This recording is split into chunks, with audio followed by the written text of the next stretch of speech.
উপস্থিত আছেন সাংবাদিক ভাইয়েরা, উপস্থিত আছেন আমাদের সিনিয়র নেতৃবৃন্দ, উপস্থিত আছে প্রত্যেক ইউনিয়ন থেকে আগত সভাপতি, সেক্রেটারি এবং অন্যান্য নেতৃবৃন্দ, সবাইকে আমার পক্ষ থেকে আন্তরিক শুভেচ্ছা অভিনন্দন। আসসালামু আলাইকুম।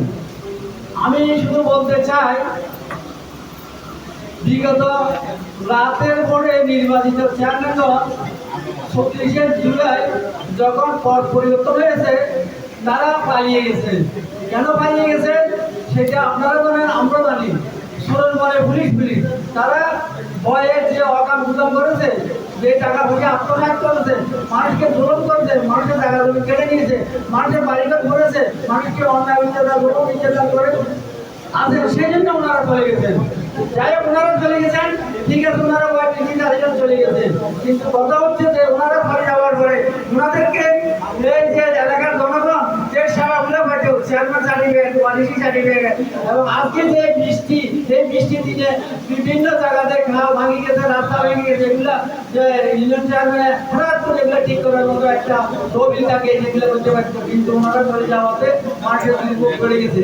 আপনারা জানেন আমাদের আরো অনেক কাজ সারিয়ে এগুলো চেয়ারম্যানরা বিভিন্নভাবে করতে হয়, এবং জানি না মেম্বাররা যদি এগুলো না করে এলাকার মানুষ কোনো নিশ্চয়তা পাচ্ছে না কাকে দিয়ে করা হবে, কীভাবে করা হবে, যেহেতু আগে একটা সিস্টেম চালু হয়ে গেছে, এখনো চলছে না, যে তা সেটা না। আমি বলতে চাই শুধু ওনারা চলে গেছে, ঠিক আছে, ওনাদের আবার কোন সাহসে আবার ওনারা আসতে চায়, ওনারা আবার কীভাবে রিপিটিশন করে আবার সেখানে করতে চায়।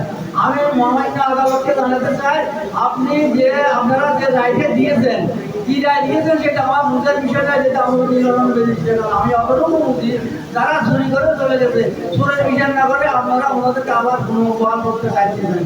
তো আমি বলবো, এরা যেভাবে কাজ চুরি করে এগুলো করতেছে, আমার মনে কাজ চুরি করেই করতেছে, অনেকে জানে না, যারা কাজ চুরি করে আসলো। আমার কথা হচ্ছে যে আপনারা যারা সাংবাদিক ভাইয়েরা আছেন, আপনারা আপনাদের ক্ষুদ্র লেখনী দিয়ে আপনারা জনগণের এই দুর্ভোগের কথা লাঘব করার জন্য আপনারা এইগুলা তুলে ধরবেন। সবাইকে আমি আমার পক্ষ থেকে এবং আমাদের বাংলাদেশ জাতীয়তাবাদী দলের পক্ষ থেকে, আমাদের পক্ষ থেকে আমাদের শুভেচ্ছা জানাই।